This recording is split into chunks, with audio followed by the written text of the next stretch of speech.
ತೆನೆಗೆ ತೆನೆಯ ಸಿಹಿ ಮುತ್ತು ಹೊಸ ಗಾಳಿ ಬೀಸುವಾಗ ಬೆವರ ಬೆಲೆ ನಮಗೆ ಗೊತ್ತು ತೆನೆ ತೂಗಿ ಆಡುವಾಗ. ಕೃಷಿ ಕಂಕಣ. ಸಮಗ್ರ ಕೃಷಿ ಪದ್ಧತಿಗಳ ಅಳವಡಿಕೆ ಕುರಿತ ವಿನೂತನ ಪ್ರಾಯೋಜಿತ ಸರಣಿ ಕಾರ್ಯಕ್ರಮ. ಈ ಕಾರ್ಯಕ್ರಮದ ಪ್ರಾಯೋಜಕರು ಕೃಷಿ ಇಲಾಖೆ, ಹಾಸನ. ಆಲಿಸಿ ಕೃಷಿ ಕಂಕಣ. ಬೆವರಿನ ಹನಿಗಳ ಪ್ರತಿಫಲವೇ. ಆತ್ಮೀಯ ರೈತ ಬಾಂಧವರೇ, ತಮ್ಮೆಲ್ಲರಿಗೂ ನಮಸ್ಕಾರ. ಇಂದಿನ ಕೃಷಿ ಕಂಕಣ ಹಾಸನದ ಕೃಷಿ ಇಲಾಖೆ ಪ್ರಾಯೋಜನೆ ಮಾಡಿರುವ ಪ್ರಾಯೋಜಿತ ಸರಣಿ ಕಾರ್ಯಕ್ರಮಕ್ಕೆ ಪ್ರೀತಿಯ ಸ್ವಾಗತ. ತಮ್ಮೆಲ್ಲರಿಗೂ ತಿಳಿದ ಹಾಗೆ ಹಾಸನದ ಕೃಷಿ ಇಲಾಖೆ ಈ ಕೃಷಿ ಕಂಕಣ ಕಾರ್ಯಕ್ರಮವನ್ನು ಪ್ರಾಯೋಜನೆಯನ್ನು ಮಾಡಿದೆ. ಕೃಷಿಗೆ ಪೂರಕವಾದಂತಹ ಸಾಕಷ್ಟು ವಿಚಾರಗಳು ಈ ಒಂದು ಸರಣಿಯಲ್ಲಿ ಪ್ರಸಾರವಾಗಿದೆ. ಈಗಾಗಲೇ 15 ಕಾರ್ಯಕ್ರಮಗಳು ಮುಕ್ತಾಯವಾಗಿ ಇಂದು ನೀವು 16ನೇ ಕಾರ್ಯಕ್ರಮವನ್ನು ಕೇಳಲಿದ್ದೀರಿ. ಒಟ್ಟಾರೆ 21 ಕಂತುಗಳಲ್ಲಿ ಕೃಷಿ ಕಂಕಣ ಪ್ರಾಯೋಜಿತ ಸರಣಿ ಮೂಡಿಬರ್ತಾ ಇದೆ. ಪ್ರತಿ ಸರಣಿಯ ಕೊನೆಯಲ್ಲಿ ನಾವು ವಿಚಾರಕ್ಕೆ ಪೂರಕವಾದಂತಹ ಪ್ರಶ್ನೆಯನ್ನು ಕೇಳ್ತಾ ಬಂದಿದ್ದೇವೆ. ಸರಿಯಾದಂತಹ ಉತ್ತರವನ್ನು ನೀಡುವಂತಹ ಆಯ್ದ ಶ್ರೋತೃಗಳಿಗೆ ಕೃಷಿ ಇಲಾಖೆ ಬಹುಮಾನವನ್ನು ನೀಡುತ್ತೆ. ಸರಿಯಾದಂತಹ ಉತ್ತರವನ್ನು ತಾವು ಬರುವ ಸೋಮವಾರದ ಒಳಗಾಗಿ ನಮ್ಮ ನಿಲಯವನ್ನು ತಲುಪುವ ಹಾಗೆ ಕಳುಹಿಸಿಕೊಡಿ. ಇಂದಿನ ಈ ಕಾರ್ಯಕ್ರಮದಲ್ಲಿ ವಿವಿಧ ರಸಗೊಬ್ಬರಗಳು ಹಾಗೂ ಅವುಗಳ ಸದ್ಬಳಕೆ ಕುರಿತಂತೆ ಹೊಳೆನರಸೀಪುರದ ಕೃಷಿ ಇಲಾಖೆಯ ಸಹಾಯಕ ಕೃಷಿ ನಿರ್ದೇಶಕರಾದ KH ಸ್ವಪ್ನ ಅವರೊಂದಿಗಿನ ಸಂದರ್ಶನವನ್ನು ಪ್ರಸಾರ ಮಾಡ್ತಿದ್ದೇವೆ.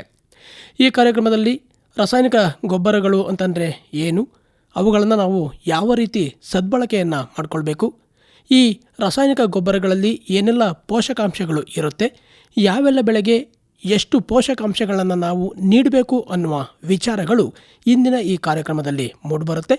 ಕಾರ್ಯಕ್ರಮವನ್ನು ಆಲಿಸಿಕೊಂಡು ಪ್ರಯೋಜನವನ್ನು ಮಾಡಿಕೊಳ್ಳಿ.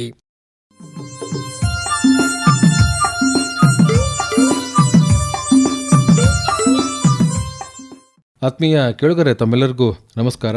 ಇವತ್ತಿನ ಕಾರ್ಯಕ್ರಮಕ್ಕೆ ಸ್ವಾಗತ. ಇವತ್ತಿನ ಸಂಚಿಕೆಯಲ್ಲಿ ವಿವಿಧ ರಸಗೊಬ್ಬರಗಳು ಹಾಗೂ ಅವುಗಳ ಸದ್ಬಳಕೆ ಈ ವಿಷಯಕ್ಕೆ ಸಂಬಂಧಪಟ್ಟ ಹಾಗೆ ಮಾತನಾಡ್ತಾ ಇದ್ದೇವೆ. ರಸಗೊಬ್ಬರಗಳನ್ನು ಹೊರತುಪಡಿಸಿ ಇವತ್ತು ಕೃಷಿಯನ್ನು ದೊಡ್ಡ ಪ್ರಮಾಣದಲ್ಲಿ ಮಾಡಲಿಕ್ಕೆ ಸಾಧ್ಯ ಇಲ್ಲ. ರಸಗೊಬ್ಬರಗಳು ಇದ್ದರೆ ಮಾತ್ರ ನಾವು ನಿರೀಕ್ಷಿತ ಮಟ್ಟದಲ್ಲಿ ಇಳುವರಿಯನ್ನು ಪಡೆದುಕೊಳ್ಳಿಕ್ಕೆ ಸಾಧ್ಯ ಆಗುತ್ತೆ. ಈ ನಿಟ್ಟಿನಲ್ಲಿ ಎಲ್ಲ ಕೃಷಿಕರು ಕೂಡ ಬಹುತೇಕ ರಸಗೊಬ್ಬರಗಳನ್ನು ಬಳಕೆಯನ್ನು ಮಾಡಿಕೊಂಡು ತಮ್ಮ ಇಳುವರಿಯನ್ನು ಹೆಚ್ಚಳ ಮಾಡಿಕೊಳ್ತಾ ಇರುವಂಥದ್ದನ್ನು ಗಮನಿಸ್ತೇವೆ. ಈ ನಿಟ್ಟಿನಲ್ಲಿ ಈ ರಸಗೊಬ್ಬರ ಅಂತ ಅಂದರೆ ಏನು, ಅದರಲ್ಲಿ ಯಾವ್ಯಾವ ವಿಧಗಳು ಇರುತ್ತೆ, ರಸಗೊಬ್ಬರಗಳನ್ನು ನಾವು ಯಾವ ಕಾರಣಕ್ಕಾಗಿ ಬಳಕೆಯನ್ನು ಮಾಡ್ತೇವೆ, ರಸಗೊಬ್ಬರಗಳನ್ನು ಎಷ್ಟು ಪ್ರಮಾಣದಲ್ಲಿ ಬಳಕೆಯನ್ನು ಮಾಡಬೇಕು ಅನ್ನುವಂಥ ವಿಚಾರಗಳನ್ನು ಇವತ್ತಿನ ಕಾರ್ಯಕ್ರಮದಲ್ಲಿ ನಾವು ತಿಳಿದುಕೊಳ್ಳೋಣ. ಹೆಚ್ಚಿನ ಮಾಹಿತಿಯನ್ನು ಮಾಡಿಕೊಡ್ಲಿಕ್ಕಾಗಿ ನಮ್ಮೊಂದಿಗೆ ಇದ್ದಾರೆ ಹೊಳೆನರಸೀಪುರದ ಕೃಷಿ ಇಲಾಖೆಯ ಸಹಾಯಕ ಕೃಷಿ ನಿರ್ದೇಶಕರಾದ KH ಸ್ವಪ್ನ ಅವರು. ಮೇಡಮ್, ತಮಗೆ ನಮಸ್ಕಾರ, ಕಾರ್ಯಕ್ರಮಕ್ಕೆ ಸ್ವಾಗತ. ನಮಸ್ತೆ ಸರ್. ಸಾಮಾನ್ಯವಾಗಿ ಈ ರಸಗೊಬ್ಬರಗಳು ಅಂತ ಅಂದರೆ ಸಸ್ಯಗಳಿಗೆ ಅಗತ್ಯ ಇರತಕ್ಕಂತಹ ಪೋಷಕಾಂಶಗಳನ್ನು ಒದಗಿಸುವ ಸಲುವಾಗಿ ನಾವು ರಸಗೊಬ್ಬರಗಳನ್ನು ಬಳಕೆಯನ್ನು ಮಾಡ್ತೇವೆ ಅನ್ನುವಂಥದ್ದು ಬಹುತೇಕ ಎಲ್ಲರಿಗೂ ಕೂಡ ಗೊತ್ತಿದೆ. ಈ ನಿಟ್ಟಿನಲ್ಲಿ ಈ ಸಸ್ಯ ಪೋಷಕಾಂಶಗಳು ಅಂತ ಅಂದರೆ ಏನು ಮೇಡಮ್? ಮೊದಲಿಗೆ ನಾವು ಊಟ ಬಲ್ಲವನಿಗೆ ರೋಗವಿಲ್ಲ ಅನ್ನೋ ಒಂದು ನಾಣ್ಣುಡಿಯನ್ನ ಕೇಳ್ತಾನೆ ಬೆಳೆದಿದ್ದೀವಿ. ಅಂದ್ರೆ ಊಟ ಎಷ್ಟು ಮಾಡಬೇಕು, ಅದರಲ್ಲಿ ಯಾವೆಲ್ಲ ಪೋಷಕಾಂಶಗಳು ಇರಬೇಕು ಅಂತ ಗೊತ್ತಿದ್ರೆ ನಾವು ಆರೋಗ್ಯವಾಗಿ ಇರ್ತೀವಿ ಅಂತ ಅರ್ಥ. ಅದೇ ರೀತಿ ಒಂದು ಸಸ್ಯದ ಆರೋಗ್ಯವಂತ ಬೆಳವಣಿಗೆಗೆ ನಮಗೆ ಪೋಷಕಾಂಶಗಳು ಬೇಕೇ ಬೇಕು. ಸಸ್ಯ ಎಲ್ಲ ಪೋಷಕಾಂಶಗಳನ್ನ ತಗೊಂಡು ಚೆನ್ನಾಗಿ ಬೆಳವಣಿಗೆ ಆದ್ರೆ ಆ ಒಂದು ಪೋಷಕಾಂಶಗಳನ್ನ ನಾವು ತಗೊಳ್ತೀವಿ, ನಮ್ಮ ಆರೋಗ್ಯ ಕೂಡ ಚೆನ್ನಾಗಿರುತ್ತೆ ಅಂತಾನೆ ಹೇಳ್ಬೋದು. ಈಗ ಕೃಷಿ ವಿಜ್ಞಾನಿಗಳು ಹೇಳೋ ಪ್ರಕಾರ 17 ಸಸ್ಯ ಪೋಷಕಾಂಶಗಳು ಒಂದು ಸಸ್ಯದ ಉತ್ತಮವಾದ ಬೆಳವಣಿಗೆಗಳಿಗೆ ಬೇಕು. ಈ ಸಸ್ಯ ಪೋಷಕಾಂಶಗಳನ್ನ ನಾವು 2 ರೀತಿ ವಿಂಗಡಣೆಯನ್ನ ಮಾಡಬಹುದು. ಒಂದು ಪ್ರಾಧಾನ್ಯ ಅಂದ್ರೆ ಮ್ಯಾಕ್ರೋ ನ್ಯೂಟ್ರಿಯೆಂಟ್ಸ್ ಅಂತ, ಇನ್ನೊಂದು ಸೂಕ್ಷ್ಮ ಪೋಷಕಾಂಶ ಅಂದ್ರೆ ಮೈಕ್ರೋ ನ್ಯೂಟ್ರಿಯೆಂಟ್ಸ್ ಅಂತ. ಈ ಮ್ಯಾಕ್ರೋ ನ್ಯೂಟ್ರಿಯೆಂಟ್ಸ್ ಅಂದ್ರೆ ಹೆಸರೇ ಹೇಳೋ ಹಾಗೆ ಇದು ಸಸ್ಯಕ್ಕೆ ಹೆಚ್ಚಿನ ಪ್ರಮಾಣದಲ್ಲಿ ಬೇಕಾಗ್ತದೆ ಸರ್. ಈ ಒಂದು ಪ್ರಾಧಾನ್ಯ ಪೋಷಕಾಂಶಗಳಲ್ಲಿ 2 ವಿಧ. ಒಂದು ಪ್ರೈಮರಿ ನ್ಯೂಟ್ರಿಯೆಂಟ್ಸ್, ಸೆಕೆಂಡರಿ ನ್ಯೂಟ್ರಿಯೆಂಟ್ಸ್ ಅಂತ ಹೇಳ್ತೀವಿ. ಸಾರಜನಕ, ರಂಜಕ ಮತ್ತು ಪೊಟ್ಯಾಷಿಯಂನ ಪ್ರೈಮರಿ ನ್ಯೂಟ್ರಿಯೆಂಟ್ಸ್ ಅಂತ, ಕ್ಯಾಲ್ಸಿಯಂ, ಮೆಗ್ನೀಷಿಯಂ ಮತ್ತು ಸಲ್ಫರ್ ಪೋಷಕಾಂಶಗಳನ್ನು ನಾವು ಸೆಕೆಂಡರಿ ನ್ಯೂಟ್ರಿಯೆಂಟ್ ಅಂತ ಕರಿತೀವಿ. ನಂತರ ಬರೋದಾದ್ರೆ ಸೂಕ್ಷ್ಮ ಪೋಷಕಾಂಶಗಳು. ಇದು ಹೆಸರೇ ಹೇಳೋ ಹಾಗೆ ನಮ್ಗೆ ಸಸ್ಯದ ಬೆಳವಣಿಗೆಗೆ ತುಂಬಾ ಕಡಿಮೆ ಪ್ರಮಾಣದಲ್ಲಿ ಬೇಕಾಗುತ್ತೆ. ಇದು ಒಟ್ಟು 8 ಸೂಕ್ಷ್ಮ ಪೋಷಕಾಂಶಗಳಿದೆ. ಅದ್ಯಾವ್ಯಾವುದು ಅಂದ್ರೆ zinc, borax, iron, nickel, chlorine, copper, manganese ಮತ್ತು ಮಾಲಿಬ್ಡಿನಮ್. ಇವನ್ನ ನಾವು ಸೂಕ್ಷ್ಮ ಪೋಷಕಾಂಶಗಳು ಅಂತ ಕರಿತೀವಿ. ಇವಲ್ಲದೆ ನಮಗೆ ಮೂಲಭೂತ ಪೋಷಕಾಂಶಗಳು ಅಂದರೆ ಬೇಸಿಕ್ ನ್ಯೂಟ್ರಿಯೆಂಟ್ಸ್ ಅಂತ 3 ಪೋಷಕಾಂಶ ಇದೆ. ಅದು ಕಾರ್ಬನ್, ಹೈಡ್ರೋಜನ್ ಮತ್ತು ಆಕ್ಸಿಜನ್. ಇದ್ರ ಬಗ್ಗೆ ನಾವು ಹೆಚ್ಚಾಗಿ ತಲೆ ಕೆಡಿಸ್ಕೊಳ್ಳೋದು ಬೇಕಿಲ್ಲ, ಯಾಕೆಂದ್ರೆ ಇದು ಗಾಳಿ ಮತ್ತು ನೀರಿನಲ್ಲೇ ಸಸ್ಯಗಳಿಗೆ ಸಿಗುತ್ತೆ. ಈ ಪೋಷಕಾಂಶಗಳನ್ನೆಲ್ಲನೂ ಕೂಡ ನಾವು ಸರಿಯಾದ ಪ್ರಮಾಣದಲ್ಲಿ ನೀಡಿದ್ವಿ ಅಂತಂದ್ರೆ ಉತ್ತಮವಾದ ಒಂದು ಬೆಳೆಯನ್ನ ನಾವು ನೋಡ್ಬೋದು. ನಂತರ ಉತ್ತಮ ಬರ ನಿರ್ವಹಣೆ ಮತ್ತು ಉತ್ತಮ ರೋಗ ಮತ್ತು ಕೀಟಗಳಿಂದ ರಕ್ಷಣೆ ಹಾಗೂ ಉತ್ತಮ ಇಳುವರಿಯನ್ನು ಕೂಡ ನಾವು ನೋಡ್ಬೋದು ಸರ್. ಹೀಗೆ ಈ ಸಸ್ಯ ಪೋಷಕಾಂಶಗಳು ಅಂತ ಹೇಳಿ ಹೀಗೆ ಅನೇಕ ತರಹದ ಪೋಷಕಾಂಶಗಳು ಇರುತ್ತೆ. ಇವೆಲ್ಲವನ್ನು ಕೂಡ ನಾವು ಗಮನಿಸ್ಕೊಳ್ಬೇಕು. ಈ ರಸಗೊಬ್ಬರ ಅಂತ ಅಂದ್ರೆ ಏನು, ಮತ್ತೆ ಈ ಸಸ್ಯ ಪೋಷಕಾಂಶಗಳಿಗೂ ರಸಗೊಬ್ಬರಕ್ಕೂ ಏನು ಸಂಬಂಧ? ಸಸ್ಯದ ಒಂದು ನಿರಂತರವಾದಂತಹ ಬೆಳವಣಿಗೆಗೆ ಯಾವುದೇ ಒಂದು ನೈಸರ್ಗಿಕ ಅಥವಾ ಕೃತಕ ವಸ್ತುವನ್ನ ಬಾಹ್ಯವಾಗಿ ನೀಡ್ತೀವಿ. ಆ ಒಂದು ವಸ್ತುವನ್ನ ನಾವು ರಸಗೊಬ್ಬರ ಅಂತ ಕರಿತೀವಿ ಸರ್. ಪ್ರಮುಖವಾಗಿ ಈ ರಸಗೊಬ್ಬರನ್ನ ನಾವು ಬ್ರಾಡ್ ಕ್ಲಾಸಿಫಿಕೇಶನ್ ಮಾಡಬೇಕು ಅಂದರೆ ಒಂದು ಸಾವಯವ ರಸಗೊಬ್ಬರ, ಇನ್ನೊಂದು ರಾಸಾಯನಿಕ ರಸಗೊಬ್ಬರ ಅಂತ ನಾವು ಮಾಡ್ಬೋದು.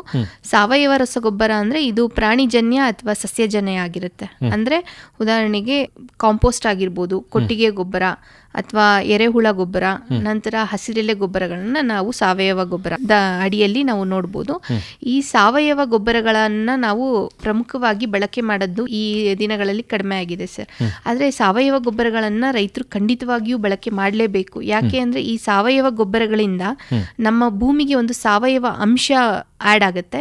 ಸಾವಯವ ಅಂಶ ಆಡ್ ಆದಾಗ ಒಂದು ಸಾವಯವ ಆಮ್ಲಗಳು ಉತ್ಪತ್ತಿಯಾಗಿ ಭೂಮಿಯಲ್ಲಿರುವಂತಹ ಪೋಷಕಾಂಶಗಳೆಲ್ಲನೂ ಕೂಡ ಸಸ್ಯಕ್ಕೆ ಬಹಳ ಸುಲಭವಾಗಿ ದೊರಕುತ್ತೆ ಸರ್. ನಂತರ ಮಣ್ಣಿನ ಭೌತಿಕ ಗುಣಗಳಾದಂತಹ ಒಂದು ಕಣ ರಚನೆ ಆಗಿರ್ಬೋದು, ನೀರಿನ ಧಾರಣಾ ಶಕ್ತಿ ಅಥವಾ ಗಾಳಿ ಆಡುವಿಕೆ ಇವೆಲ್ಲನೂ ಕೂಡ ಇಂಪ್ರೂವ್ ಆಗುತ್ತೆ. ನಂತರ ಕೆಲವೊಂದು ಪೋಷಕಾಂಶಗಳು ಆಲ್ರೆಡಿ ಗಾಳಿಯಲ್ಲಿ ಇರುತ್ತೆ. ಅಂದ್ರೆ ಉದಾಹರಣೆಗೆ ಸಾರಜನಕ. ಈ ಒಂದು ಗಾಳಿಯಲ್ಲಿರುವಂತಹ ಪೋಷಕಾಂಶಗಳನ್ನ ಸ್ಥಿರೀಕರಣಗೊಳಿಸುವಂತ ಕಾರ್ಯ ಕೂಡ ಈ ಒಂದು ಹೌದು ಆಗುತ್ತೆ ಸರ್. ನಂತರ ಕೆಲವೊಂದು ಪೋಷಕಾಂಶ ಅಂದ್ರೆ ಇವಾಗ ರಂಜಕ ಆಗಿರ್ಬೋದು, ಇದನ್ನ ಈ ಹಸಿರೆಲೆ ಗೊಬ್ಬರಗಳ ಗಿಡಗಳು ಕೆಳಗಿನ ಒಂದು ಪದರದಿಂದ ಹೀರ್ಕೊಳ್ಳುತ್ತೆ. ಅದರಿಂದ ರಂಜಕದ ಒಂದು ಅವೈಲಬಿಲಿಟಿ ಕೂಡ ಚೆನ್ನಾಗಾಗತ್ತೆ ಸರ್. ನಂತರ ರಾಸಾಯನಿಕ ರಸಗೊಬ್ಬರಗಳಿಗೆ ಬಂದ್ರೆ ಇದನ್ನ ನಾವು ಪ್ರಮುಖವಾಗಿ 3 ವಿಧವಾಗಿ ನೋಡ್ಬೋದು. ಒಂದು ಸ್ಟ್ರೈಟ್ ಫರ್ಟಿಲೈಸರ್ಸ್ ಅಂತ ಹೇಳ್ತೀವಿ, ಇನ್ನೊಂದು ಕಾಂಪ್ಲೆಕ್ಸ್ ಮತ್ತೆ ಮಿಕ್ಸ್ಚರ್ ಅಂತ. ಸ್ಟ್ರೈಟ್ ಫರ್ಟಿಲೈಸರ್ ಅಂತಂದ್ರೆ ಈಗ ಆಲ್ರೆಡಿ ನಾನು ಪ್ರಾಧಾನ್ಯ ಪೋಷಕಾಂಶಗಳು ಅಂತ ಏನ್ ಹೇಳಿದೆ, ಅದರಲ್ಲಿ ಯಾವುದಾದ್ರೂ ಒಂದು ಪೋಷಕಾಂಶಗಳನ್ನ ಒಂದು ರಸಗೊಬ್ಬರ ಕೊಟ್ರೆ ಅದನ್ನ ನಾವು ನೇರ ರಸಗೊಬ್ಬರ ಅಂತ ಕರಿತೀವಿ. ಉದಾಹರಣೆಗೆ ಯೂರಿಯಾ ಹಾಕೋದ್ರಿಂದ ನಮಗೆ 46% ನೈಟ್ರೋಜನ್ ಸಿಗುತ್ತೆ. ನಂತರ MOP ಮ್ಯೂರೇಟ್ ಆಫ್ ಪೊಟ್ಯಾಶ್, ಇದರಲ್ಲಿ ನಮಗೆ ಪೊಟ್ಯಾಶ್ ಸಿಗುತ್ತೆ. ಸಿಂಗಲ್ ಸೂಪರ್ ಫಾಸ್ಫೇಟ್, ಇದರಲ್ಲಿ ನಮಗೆ ಫಾಸ್ಫರಸ್ ಮಾತ್ರ ಸಿಗುತ್ತೆ ಸರ್.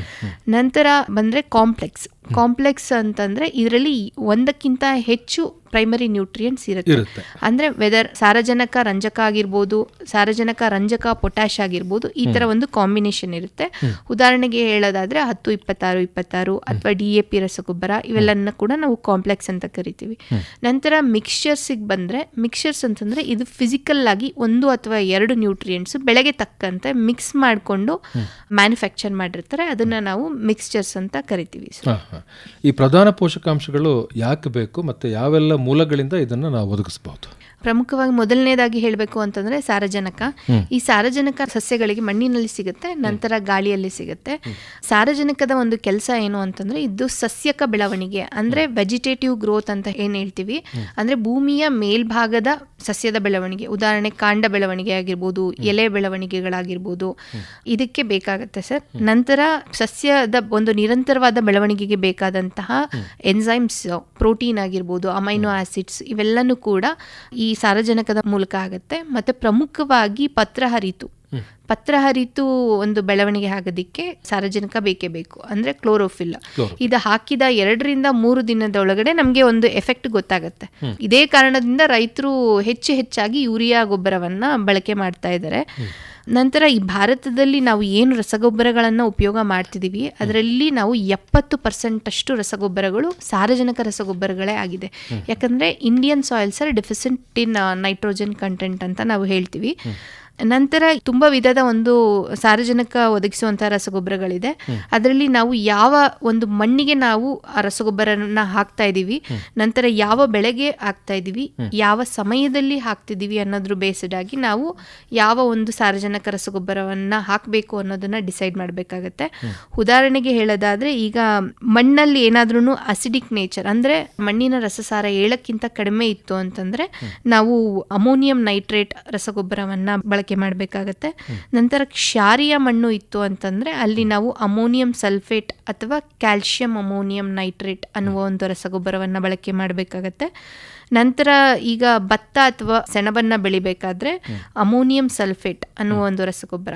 ಈ ಅಮೋನಿಯಂ ಸಲ್ಫೇಟ್ ಅಲ್ಲಿ 20.6% ಅಷ್ಟು ಸಾರಜನಕ ಇರುತ್ತೆ, ಮತ್ತೆ ನಂತರ 20% ಅಷ್ಟು ಸಲ್ಫರ್ ಕಂಟೆಂಟ್ ಇರುತ್ತೆ ಸರ್. ನಂತರ ಈಗ ನಾವು ಟೊಮ್ಯಾಟೊ ಮತ್ತು ತಂಬಾಕು ಬೆಳೆಗಳಲ್ಲಿ ಅಮೋನಿಯಂ ಕ್ಲೋರೈಡ್ ರಸಗೊಬ್ಬರಗಳನ್ನ ಬಳಕೆ ಮಾಡಬಾರ್ದು.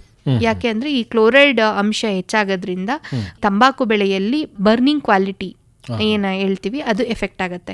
ಅದಕ್ಕೆ ಅಮೋನಿಯಂ ಕ್ಲೋರೈಡ್ ರಸಗೊಬ್ಬರವನ್ನ ಬಳಕೆ ಮಾಡಬಾರ್ದು. ನಂತರ ಈಗ ತರಕಾರಿ ಬೆಳೆಗಳಿಗೆ ಬಂದ್ರೆ ಕ್ಯಾಲ್ಸಿಯಂ ಅಮೋನಿಯಂ ನೈಟ್ರೇಟ್ ಅಂತ ಏನಿದೆ, ಇದರಲ್ಲಿ 15.5% ಅಷ್ಟು ಸಾರಜನಕ ಇರುತ್ತೆ, 19.5% ಕ್ಯಾಲ್ಸಿಯಂ ಇರುತ್ತೆ. ಇದನ್ನ ಉಪಯೋಗ ಮಾಡಬಹುದು. ಯಾಕೆಂದ್ರೆ ಕ್ಯಾಲ್ಸಿಯಂ ಅಮೋನಿಯಂ ನೈಟ್ರೇಟ್ ಅದು ರಸಗೊಬ್ಬರ ತುಂಬಾ ಸುಲಭವಾಗಿ ನೀರಿನಲ್ಲಿ ಕರಗೋದ್ರಿಂದ ನಾವು ಡ್ರಿಪ್ ಮೂಲಕ ಹೆಚ್ಚಾಗಿ ಬಳಕೆಯನ್ನ ಮಾಡಬಹುದು ಸರ್. ಇದು ರಾಸಾಯನಿಕ ಸಾರಜನಕ ಒದಗಿಸುವ ರಸಗೊಬ್ಬರಗಳಿಗೆ ಬಂದರೆ, ನಂತರ ನಾವು ಜೈವಿಕ ರಸಗೊಬ್ಬರಗಳ ಬಗ್ಗೆ ಹೇಳಬೇಕು ಅಂತಂದರೆ ನಾವು ರೈಸೋಬಿಯಂ ಅನ್ನೋ ಒಂದು ಜೈವಿಕ ಗೊಬ್ಬರವನ್ನ ದ್ವಿದಳ ಹೌದು ಬೆಳೆಗಳಿಗೆ ನಾವು ಉಪಯೋಗವನ್ನ ಮಾಡಬಹುದು. ನಂತರ ಏಕದಳ ಮತ್ತು ವಾಣಿಜ್ಯ ಬೆಳೆಗಳಿಗೆ ಅಜೋಟೋಬ್ಯಾಕ್ಟರ್ ಮತ್ತೆ ಅಜೋಸ್ಪೈರುಲಮ್ ಅನ್ನುವ ಒಂದು ಜೈವಿಕ ಗೊಬ್ಬರವನ್ನ ನಾವು ಬಳಕೆಯನ್ನ ಮಾಡಬಹುದು. ಈ ಒಂದು ಜೈವಿಕ ರಸಗೊಬ್ಬರಗಳು ಏನ್ ಮಾಡುತ್ತೆ ಅಂದ್ರೆ ನಮ್ಮ ವಾತಾವರಣದಲ್ಲಿ ಗಾಳಿಯಲ್ಲಿ ಆಲ್ರೆಡಿ ತುಂಬಾ ಸಾರಜನಕದ ಕಂಟೆಂಟ್ ಇರುತ್ತೆ. ಆ ಒಂದು ಸಾರಜನಕವನ್ನ ತನ್ನ ಒಂದು ಬೇರಿನಲ್ಲಿ ಸ್ಥಿರೀಕರಣಗೊಳಿಸಿ ಸಸ್ಯಕ್ಕೆ ಸಾರಜನಕ ಅವೈಲಬಿಲಿಟಿ ಆಗೋ ತರ ನೋಡ್ಕೊಳ್ಳುತ್ತೆ. ಅದರಿಂದ ನಾವು ಒಂದು 45ರಿಂದ 60 ದಿನಗಳ ಒಳಗೆ ಅಂದ್ರೆ ಹೂವಾಡುವ ಒಂದು ಸಮಯದಲ್ಲಿ ಇದನ್ನ ಮತ್ತೆ ಭೂಮಿಗೆ ಸೇರಿಸೋದ್ರಿಂದ ಒಂದು ಬೆಳೆಗೆ ಸಾರಜನಕ ಪೋಷಕಾಂಶ ಬಹಳ ಉತ್ತಮವಾಗಿ ಸಿಗತ್ತೆ ಅಂತ ಹೇಳ್ಬೋದು ಸರ್. ನಂತರ ರಂಜಕ ನ್ಯೂಟ್ರಿಯೆಂಟ್ಗೆ ಬಂದ್ರೆ, ಈ ರಂಜಕ ಅನ್ನೋದು ಬೇರು ಬೆಳವಣಿಗೆಗೆ ನಮಗೆ ಪ್ರಮುಖವಾಗಿ ಬೇಕಾಗತ್ತೆ. ನಂತರ ಹೂ ಕಚ್ಚೋದಕ್ಕೆ ಮತ್ತೆ ಹಣ್ಣು ಮತ್ತೆ ಬೀಜಗಳು ಫಾರ್ಮ್ ಆಗೋದಕ್ಕೆ ಮತ್ತೆ ಒಂದು ಬೆಳೆಯ ಕ್ವಾಲಿಟಿ ಆಫ್ ದ ಪ್ರಾಡಕ್ಟ್ ಹೆಚ್ಚಾಗೋದಕ್ಕೆ ಮತ್ತೆ ತಾಪಮಾನ ಸಹಿಷ್ಣುತೆಯನ್ನ ಒಂದು ಬೆಳೆ ವಹಿಸ್ಬೇಕು ಅಂತಂದ್ರೆ ಇಲ್ಲಿ ರಂಜಕ ಬಹಳ ಪ್ರಮುಖ ಪಾತ್ರವನ್ನು ವಹಿಸುತ್ತೆ. ನಾವು ಉಪಯೋಗ ಮಾಡುವಂತಹ ಪ್ರಮುಖವಾದಂತಹ ರಂಜಕ ಒದಗಿಸುವ ರಸಗೊಬ್ಬರಗಳು ಅಂದರೆ DAP ಯಲ್ಲಿ ಬಂದು ನಮಗೆ 18% ಸಾರಜನಕ ಇರುತ್ತೆ, ನಂತರ 46% ಅಷ್ಟು ರಂಜಕ ಇರುತ್ತೆ. ಹೌದು. ನಂತರ ಸಿಂಗಲ್ ಸೂಪರ್ ಫಾಸ್ಫೇಟ್ ಅನ್ನು ಉಪಯೋಗ ಮಾಡ್ತೀವಿ, ಇದರಲ್ಲಿ 16% ರಂಜಕ ಇರುತ್ತೆ. ನಂತರ ಟ್ರಿಪಲ್ ಸೂಪರ್ ಫಾಸ್ಫೇಟ್, ಇದರಲ್ಲಿ ಸುಮಾರು 46% ಅಷ್ಟು ರಂಜಕ ಇರುತ್ತೆ ಸರ್. ಈ ರಂಜಕ ರಸಗೊಬ್ಬರಗಳು ಭೂಮಿಯಲ್ಲಿ ಇದ್ರೂ ಕೂಡ ಅವು ಸಸ್ಯಕ್ಕೆ ಅಷ್ಟು ಈಸಿಯಾಗಿ ಸಿಗೋದಿಲ್ಲ. ಈ ಕಾರಣದಿಂದ ನಾವು ರಂಜಕ ರಸಗೊಬ್ಬರವನ್ನ ಬೇರಿನ ಸಮೀಪದಲ್ಲಿ ನಾವು ಹಾಕಬೇಕಾಗತ್ತೆ. ಈ ರಂಜಕ ಕರಗಿಸುವಂತಹ ಕೆಲವೊಂದು ಜೈವಿಕ ರಸಗೊಬ್ಬರಗಳಿದೆ, ಅವುಗಳನ್ನ ನಾವು ಉಪಯೋಗ ಮಾಡೋದ್ರಿಂದ ರಂಜಕ ಈಸಿಯಾಗಿ ಬೆಳೆಗೆ ಅವೈಲಬಲ್ ಆಗೋ ತರ ನೋಡ್ಕೋಬಹುದು ಸರ್. ಈ ರಂಜಕ ಕರಗಿಸುವ ಒಂದು ಜೈವಿಕ ಗೊಬ್ಬರಗಳು ಬಂದು ಸೂಡೋಮೋನಸ್, ಬೆಸಿಲಸ್ ಮತ್ತು ಆಸ್ಪರ್ಜಿಲಸ್ ಅವಮೂರಿ ಅಂತ. ಇವೇನ್ ಮಾಡುತ್ತೆ ಅಂತಂದ್ರೆ ಕೆಲವೊಂದು ಆಸಿಡ್ ಅನ್ನ ಪ್ರೊಡ್ಯೂಸ್ ಮಾಡುತ್ತೆ. ಆ ಆಸಿಡ್ ಬಂದು ಇನ್ಸಾಲ್ಯುಬಲ್ ರಂಜಕ ಏನಿರುತ್ತೆ ಭೂಮಿಯಲ್ಲಿ ಕರಗದೇ ಇರುವಂತಹ ರಂಜಕವನ್ನ ಕರಗುವ ರಂಜಕ ಆಗಿ ಪರಿವರ್ತನೆಗೊಂಡು ಸಸ್ಯಕ್ಕೆ ಸಿಗೋ ರೀತಿ ನೋಡ್ಕೊಳ್ಳುತ್ತೆ. ಇದಲ್ದೇನೆ ಸೂಕ್ಷ್ಮ ಪೋಷಕಾಂಶಗಳಾದಂತಹ ಮೆಗ್ನೀಷಿಯಂ, ಕಬ್ಬಿಣ, ಮಾಲಿಬ್ಡಿನಮ್, ಬೋರಾನ್, ಜಿಂಕ್ ಮತ್ತು ಕಾಪರ್ಗಳ ಲಭ್ಯತೆಯನ್ನು ಕೂಡ ಇದು ಈ ಒಂದು ಜೈವಿಕ ಗೊಬ್ಬರಗಳು ನೋಡ್ಕೊಳ್ಳುತ್ತೆ ಸರ್. ನಂತರ ಬಂದು ಪೊಟ್ಯಾಶ್. ಈ ಪೊಟ್ಯಾಶ್ ರಸಗೊಬ್ಬರ ನಮ್ಗೆ ಏನಕ್ಕೆ ಬೇಕು ಅಂತಂದ್ರೆ ಪ್ರಮುಖವಾಗಿ ಇದು ರೋಗ ಮತ್ತೆ ಕೀಟಗಳನ್ನ ತಡೆಗಟ್ಟೋದಕ್ಕೆ ಬೇಕು. ನಂತರ ಬರ ಸಹಿಷ್ಣುತೆಗೆ ಇದು ಬೇಕೇ ಬೇಕಾಗತ್ತೆ. ಒಂದ್ ವೇಳೆ ಬರ ಇದ್ದಾಗ ನಾವು ಯೂಶಲ್ ಆಗಿ ಸ್ವಲ್ಪ ಜಾಸ್ತಿ ಪೊಟ್ಯಾಶನ್ನ ಅಪ್ಲೈ ಮಾಡಿ ಅಂತ ರೈತರಿಗೆ ಸಲಹೆಯನ್ನ ನೀಡ್ತೇವೆ. ನಂತರ ಈ ಪೋಷಕಾಂಶಗಳಿಂದ ಹಣ್ಣು ಮತ್ತೆ ಕಾಯಿ ಕೂಡ ಚೆನ್ನಾಗಾಗತ್ತೆ ಅಂತ ಹೇಳ್ತೀವಿ ಸರ್. ನಾವು 2 ರೀತಿಯಾದಂತಹ ಪೊಟ್ಯಾಶ್ ರಸಗೊಬ್ಬರಗಳನ್ನ ಹೆಚ್ಚಾಗಿ ಉಪಯೋಗ ಮಾಡ್ತೀವಿ. ಮಾಡ್ತೀವಿ. ಒಂದು ಬಂದು ಮ್ಯೂರೇಟ್ ಆಫ್ ಪೊಟ್ಯಾಶ್ ಅಂತ, ಇದರಲ್ಲಿ 60% ಅಷ್ಟು ಪೊಟ್ಯಾಶ್ ಅಂಶ ಇರುತ್ತೆ. ನಂತರ ಸಲ್ಫೇಟ್ ಆಫ್ ಪೊಟ್ಯಾಶ್ ಅಂತ, ಇದರಲ್ಲಿ 48% ಪೊಟ್ಯಾಶ್ ಅಂಶ ಇರುತ್ತೆ. ಆದರೆ ಇದು ಸಲ್ಫೇಟ್ ಆಫ್ ಪೊಟ್ಯಾಶ್ ಸ್ವಲ್ಪ ಕಾಸ್ಟ್ಲಿ ಇದೆ. ನಂತರ ನಾವು ಮ್ಯೂರೇಟ್ ಆಫ್ ಪೊಟ್ಯಾಶ್ ಅಲ್ಲಿ ಒಂದು ಕ್ಲೋರೈಡ್ ಅಂಶ ಇರೋದ್ರಿಂದ ಈ ಒಂದು ಪೊಟ್ಯಾಶ್ ಪೋಷಕಾಂಶವನ್ನು ಆಲೂಗಡ್ಡೆ ಮತ್ತು ತಂಬಾಕು ಬೆಳೆಗಳಿಗೆ ನಾವು ರೆಕಮೆಂಡ್ ಮಾಡೋದಿಲ್ಲ ಸರ್. ಈಗ ಆಲ್ರೆಡಿ ನಾನು ಹೇಳಿದೆ, ಕ್ಲೋರಿನ್ ಅಂಶ ಇದ್ದರೆ ಅದು ಒಂದು ತಂಬಾಕು ಬೆಳೆಯಲ್ಲಿ ಬರ್ನಿಂಗ್ ಕ್ವಾಲಿಟಿ ಎಫೆಕ್ಟ್ ಆಗುತ್ತೆ.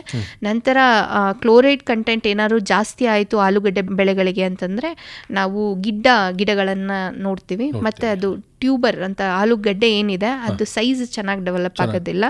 ನಂತರ ಅಲ್ಲಿ ಸಕ್ಕರೆ ಅಂಶ ಜಾಸ್ತಿಯಾಗಿ ಈ ಫ್ರೆಂಚ್ ಫ್ರೈಸಿಗೆ ಹೋಗುವಂಥ ಆಲೂಗಡ್ಡೆಯಲ್ಲಿ ಅದು ಡಾರ್ಕ್ ಕಲರ್ ಆಗಿಬಿಡುತ್ತೆ ಸರ್ ಫ್ರೈ ಮಾಡಿದಂಥ ಸಮಯದಲ್ಲಿ. ಸೊ ಮಾರ್ಕೆಟ್ ವ್ಯಾಲ್ಯೂ ಕಡಿಮೆ ಆಗುತ್ತೆ. ಆದ್ರಿಂದ ಆಲೂಗಡ್ಡೆ ಮತ್ತು ತಂಬಾಕಿಗೆ ನಾವು ಮ್ಯೂರೇಟ್ ಆಫ್ ಪೊಟ್ಯಾಶ್ ಹಾಕಬಾರ್ದು ಅಂತ ರೈತರಲ್ಲಿ ಮನವಿಯನ್ನು ಮಾಡ್ತೀವಿ ಸರ್. ನಂತರ ಈ ಪೊಟ್ಯಾಶ್ ಕೂಡ ಅಷ್ಟೇ, ಇದು ಭೂಮಿಯಲ್ಲಿ ಇದ್ರೂ ಕೂಡ ಮೊಬಿಲಿಟಿ ಇರೋದಿಲ್ಲ ಸರ್. ಆದ್ರಿಂದ ಆದಷ್ಟು ಕೂಡ ಬೇರಿನ ಸಮೀಪಕ್ಕೆ ಈ ಪೊಟ್ಯಾಶ್ ರಸಗೊಬ್ಬರಗಳನ್ನು ಹಾಕಬೇಕಾಗತ್ತೆ. ಈ ಪೊಟ್ಯಾಶ್ ಮೊಬಿಲೈಸರ್ಸ್ ಅಂತ ಅಂದ್ಬಿಟ್ಟು ಕೆಲವೊಂದು ಜೈವಿಕ ಗೊಬ್ಬರಗಳಿದೆ. ಅದ್ಯಾವುದು ಅಂದರೆ ಬೆಸಿಲಸ್ ಅಂತ ಅಂದ್ಬಿಟ್ಟು ಮತ್ತು ಫ್ರೆಟ್ಯೂರಿಯಾ ಅಂತ ಅಂದ್ಬಿಟ್ಟು ಈ ಎರಡು ಒಂದು ಜೈವಿಕ ಗೊಬ್ಬರಗಳನ್ನು ಉಪಯೋಗ ಮಾಡ್ಬೋದು ಸರ್. ಈ ಪೊಟ್ಯಾಶ್ ಪ್ರೊವೈಡ್ ಮಾಡುವಂಥ ಜೈವಿಕ ಗೊಬ್ಬರಗಳನ್ನು ಬಳಕೆ ಮಾಡೋದ್ರಿಂದ ನಾವು ಸುಮಾರು 30-60% ಅಷ್ಟು ಏನು ನಾವು ರಾಸಾಯನಿಕ ರಸಗೊಬ್ಬರಗಳಿಂದ ಹಾಕ್ತೀವಿ ಅದನ್ನು ಸುಮಾರು 30-60% ಅಷ್ಟು ಕಡಿಮೆ ಮಾಡ್ಬೋದಾಗಿದೆ. ಈ ಜೈವಿಕ ಗೊಬ್ಬರಗಳನ್ನು ನಾವು 3 ವಿಧದಲ್ಲಿ ಹಾಕ್ಬೋದು. ಒಂದು ಬಂದು ಬೀಜೋಪಚಾರದಿಂದ. ನಂತರ ಬೀಜೋಪಚಾರನ ಹೇಗೆ ಮಾಡಬೇಕು ಅಂತಂದರೆ, ಉದಾಹರಣೆಗೆ ನಾವೀಗ ದ್ವಿದಳ ಧಾನ್ಯದ ಬೆಳೆಗಳನ್ನು ಬೆಳಿತಿದ್ದೀವಿ ಅಂತಂದರೆ ಸುಮಾರು 200 ಗ್ರಾಮ್ ರೈಸೋಬಿಯಂ ಬೇಕಾಗುತ್ತೆ ನಮಗೆ, 200-250 ಗ್ರಾಮ್. ಇದನ್ನು ಒಂದು ಸುಮಾರು 20-30 ಗ್ರಾಮ್ ಸಕ್ಕರೆ ಅಥವಾ ಬೆಲ್ಲದ ನೀರನ್ನು ಮಾಡ್ಕೋಬೇಕಾಗತ್ತೆ ನಾವು. ನಂತರ ಅದನ್ನು ಒಂದು ಬಿತ್ತನೆ ಬೀಜಗಳ ಮೇಲೆ ಚಿಮ್ಕಿಸಿ ನಂತರ ಈ ರೈಸೋಬಿಯಮ್ ಅನ್ನು ಅದಕ್ಕೆ ಹಾಕಿ ಮಿಶ್ರಣ ಮಾಡಿ ನಾವು ನೆರಳಿನಲ್ಲಿ ಒಣಗಿಸಿ ನಂತರ ಉಪಯೋಗ ಮಾಡ್ಬೋದು. ಅಥವಾ ನಾವು ಇದನ್ನು ಡೈರೆಕ್ಟಾಗಿ ಮಣ್ಣಿಗೆ ಅಪ್ಲೈ ಮಾಡ್ಬೋದು. ಮಣ್ಣಿಗೆ ಅಪ್ಲೈ ಮಾಡಬೇಕಾದ್ರೆ ನಾವು ಇದನ್ನು ಸುಮಾರು 4-5 kg ಈ ಒಂದು ಜೈವಿಕ ಗೊಬ್ಬರವನ್ನು ಕಾಂಪೋಸ್ಟ್ ಅಥವಾ ನಾವು ಕೊಟ್ಟಿಗೆ ಗೊಬ್ಬರದ ಜೊತೆ ಮಿಶ್ರಣ ಮಾಡಿ ನಾವು ಭೂಮಿಗೆ ಸೇರಿಸ್ಬೋದು. ನಂತರ ರೂಟ್ ಡಿಪ್ ಮೆಥಡ್ ಅಂತ, ಅಂದರೆ ನಾವು ಏನು ನಾಟಿ ಮಾಡುವುದಕ್ಕಿಂತ ಮುಂಚೆ ಬೇರನ್ನು ಅದ್ದಿ ಮಾಡುವಂಥದ್ದು. ಇದನ್ನು ಹೇಗೆ ಮಾಡಬೇಕು ಅಂತಂದರೆ ಸುಮಾರು 1-2 kg ಜೈವಿಕ ಗೊಬ್ಬರವನ್ನು ಸುಮಾರು 10-30 ಲೀಟರ್ ನೀರಿನಲ್ಲಿ ಚೆನ್ನಾಗಿ ಕಲಸಿ ಸುಮಾರು 20 ನಿಮಿಷ ಅದನ್ನು ನಾವು ಬೇರನ್ನು ಅದ್ದಿ ನಂತರ ನಾಟಿ ಮಾಡ್ಬೋದಾಗಿದೆ ಸರ್. ಈ ಜೈವಿಕ ಗೊಬ್ಬರಗಳನ್ನು ಉಪಯೋಗ ಮಾಡೋದ್ರಿಂದ ಏನು ಪ್ರಯೋಜನ ಅಂತ ನೀವು ಕೇಳಿದ್ರಿ. ಪ್ರಮುಖವಾಗಿ ಈ ಜೈವಿಕ ಗೊಬ್ಬರಗಳನ್ನು ಬಳಕೆ ಮಾಡೋದ್ರಿಂದ ಸಸ್ಯದ ಬೆಳವಣಿಗೆ ಉತ್ತಮ ಆಗುತ್ತೆ ಸರ್. ಮತ್ತೆ ಆ ಬೆಳವಣಿಗೆಗೆ ಬೇಕಾದಂಥ ವಿಟಮಿನ್ಸ್ ಮತ್ತು ಹಾರ್ಮೋನ್ಸ್ಗಳು, ಈ ಸೈಟೋಕೈನಿನ್, ಆಕ್ಸಿನ್, ಗಿಬ್ಬರ್ಲಿಕ್ ಆಸಿಡ್ ಅಂತ ಏನು ಹೇಳ್ತೀವಿ, ಇದೆಲ್ಲನೂ ಕೂಡ ತುಂಬ ಸುಲಭವಾಗಿ ಸಸ್ಯಕ್ಕೆ ಅವೈಲಬಿಲಿಟಿ ಆಗುತ್ತೆ. ನಂತರ ಈಗ ವಾತಾವರಣದಲ್ಲಿರುವಂತಹ ಸಾರಜನಕವನ್ನು ಸ್ಥಿರೀಕರಣ ಮಾಡುತ್ತೆ. ಅಥವಾ ಈ ಪಾಸ್ಪರಸ್ ಸಾಲ್ಯುಬಲೈಸರ್ ಭೂಮಿಯಲ್ಲಿ ಇದ್ರೂ ಕೂಡ ಪಾಸ್ಪರಸ್ ಸಿಗ್ತಾ ಇರಲ್ಲ, ಆ ಸಮಯದಲ್ಲಿ ಈ ಒಂದು ಜೈವಿಕ ಗೊಬ್ಬರಗಳು ಬಹಳ ಉತ್ತಮವಾಗಿದೆ ಸರ್. ನಂತರ ಇದು ದೀರ್ಘಕಾಲದವರೆಗೂ ಪೋಷಕಾಂಶ ಬೆಳೆಗೆ ಲಭ್ಯತೆ ಇರೋ ರೀತಿ ನೋಡ್ಕೊಳ್ಳುತ್ತೆ ಸರ್. ನಂತರ ಇದು ಸಸ್ಯದ ಬೇರುಗಳನ್ನು ಬಹಳ ಬಲಪಡಿಸೋದ್ರಿಂದ ಒಂದು ಬರಗಾಲದಿಂದನೂ ಕೂಡ ಇದು ಉತ್ತಮವಾದ ರಕ್ಷಣೆಯನ್ನು ನೀಡುತ್ತೆ. ನಂತರ ಮಣ್ಣಿನಿಂದ ಹರಡುವಂತಹ ರೋಗಗಳು ಕೂಡ ಇದರಿಂದ ಕಡಿಮೆ ಆಗುತ್ತೆ. ಇದೆಲ್ಲವನ್ನು ನೋಡಿದ್ರೆ ನಾವು ಇದು ಪರಿಸರವನ್ನು ಹಾಳು ಕೂಡ ಮಾಡೋದಿಲ್ಲ. ಯಾವುದೇ ರೀತಿಯಾದಂಥ ವಾಟರ್ ಪೊಲ್ಯೂಷನ್ ಅಥವಾ ಏರ್ ಪೊಲ್ಯೂಷನ್ಸ್ ಕೂಡ ಇದರಿಂದ ಆಗೋದಿಲ್ಲ. ವಾತಾವರಣನೂ ಕೂಡ ಉತ್ತಮವಾಗಿರ್ಬೋದು. ಇದೆಲ್ಲದ್ರ ಜೊತೆಗೆ ನಾವು ಏನು ಒಂದು ರಾಸಾಯನಿಕ ರಸಗೊಬ್ಬರಗಳನ್ನ ಉಪಯೋಗ ಮಾಡ್ತೀವಿ, ಇದು ಸುಮಾರು 20-40% ವರೆಗೂ ಆ ರಸಗೊಬ್ಬರಗಳನ್ನು ಕಡಿಮೆ ಮಾಡ್ಬೋದು. ಇದರ ಜೊತೆಗೆ ನಮಗೆ ಸುಮಾರು 30% ಅಷ್ಟು ಇಳುವರಿಯಲ್ಲೂ ಕೂಡ ಹೆಚ್ಚಳಿಕೆ ಆಗಿರೋದನ್ನ ನಾವು ನೋಡ್ಬೋದು ಸರ್. ಇದಿಷ್ಟು ಜೈವಿಕ ಗೊಬ್ಬರದ ಉಪಯೋಗಗಳು ಹಾಗೂ ಅದರ ಬಳಕೆಯ ವಿಧಾನ. ಇನ್ನು ಇತ್ತೀಚೆಗೆ ದ್ರವರೂಪದ ರಸಗೊಬ್ಬರಗಳು ಹೆಚ್ಚು ಚಾಲ್ತಿಯಲ್ಲಿರುವಂಥದ್ದನ್ನು ನಾವು ನೋಡ್ತಾ ಇದ್ದೇವೆ. ಈ ದ್ರವರೂಪದ ರಸಗೊಬ್ಬರಗಳ ಬಗ್ಗೆ ಒಂದಷ್ಟು ತಿಳಿಸ್ಕೊಡಿ. ದ್ರವರೂಪದ ರಸಗೊಬ್ಬರಗಳು ಈಗ ನೆಕ್ಸ್ಟ್ ಜನರೇಷನ್ ಪ್ರಾಡಕ್ಟ್ಸ್ ಅಂತಾನೆ ಹೇಳ್ತೀವಿ. ಇದರಲ್ಲಿ NP ಕಾಂಪ್ಲೆಕ್ಸ್ ಅಥವಾ NPK ಕಾಂಪ್ಲೆಕ್ಸ್ ಈ ರೀತಿಯಾದಂತಹ ರಸಗೊಬ್ಬರಗಳನ್ನು ನಾವು ದ್ರವ ರೂಪದಲ್ಲಿ ಕೊಡ್ತೀವಿ. ಉದಾಹರಣೆಗೆ ನೋಡೋದಾದ್ರೆ 1261 ಆಗಿರ್ಬೋದು, ಅಥವಾ ಮೋನೋ ಅಮೋನಿಯಂ ಫಾಸ್ಫೇಟ್ ಅಥವಾ mono potassium phosphate, calcium nitrate, magnesium sulphate, ಇದಲ್ಲದೆ ಈಗ ಬಂದಿರುವಂತಹ ನ್ಯಾನೋ ಯೂರಿಯಾ ಅಥವಾ ನ್ಯಾನೋ DAP ಇವೆಲ್ಲನೂ ಕೂಡ ಈ ನೆಕ್ಸ್ಟ್ ಜನರೇಷನ್ ಪ್ರಾಡಕ್ಟ್ಸ್ ಅಥವಾ ದ್ರವ ರೂಪದ ಒಂದು ರಸಗೊಬ್ಬರಗಳ ಅಡಿಯಲ್ಲಿ ಬರುತ್ತೆ. ಇದನ್ನ ಯಾಕೆ ಉಪಯೋಗ ಮಾಡಬೇಕು ಅಂದ್ರೆ ಒಂದು ಪ್ರಮಾಣ ಕಡಿಮೆ ಇರುತ್ತೆ ಸರ್. ಉದಾಹರಣೆಗೆ ಒಂದು ಬೆಳೆಗೆ ನಾನೀಗ 50 kg DAPಯನ್ನು ಕೊಡ್ತಾ ಇದ್ದೀನಿ ಅಂತಂದ್ರೆ ಅದಕ್ಕೆ ಸುಮಾರು 3 ರಿಂದ 4 kgಯಷ್ಟು ಈ MAPಯನ್ನು ನಾವು ದ್ರವ ರೂಪದಲ್ಲಿ ಕೊಟ್ಟರೆ ಸಾಕಾಗುತ್ತೆ. ಅದರಿಂದ ಒಂದು ರೈತನಿಗೆ ಸಾಗಾಣಿಕಾ ವೆಚ್ಚ ಕೂಡ ಕಡಿಮೆ ಆಗುತ್ತೆ. ನಂತರ ಇದರ ಒಂದು ಬೆಲೆ ಕೂಡ ಕಡಿಮೆ ಇರುತ್ತೆ. ಇದು ಪರಿಣಾಮಕಾರಿಯಾಗಿ ಒಂದು ಸಸ್ಯಕ್ಕೆ ಸಿಗುತ್ತೆ ಸರ್. ಯಾಕೆ ಅಂತಂದ್ರೆ ಕೆಲವೊಂದು ಸಮಸ್ಯಾತ್ಮಕ ಮಣ್ಣಿರುತ್ತೆ. ಆ ಸಮಸ್ಯಾತ್ಮಕ ಮಣ್ಣುಗಳಲ್ಲಿ ಕೆಲವೊಂದು ಪೋಷಕಾಂಶಗಳು ನಮಗೆ ಸಿಗೋದಿಲ್ಲ.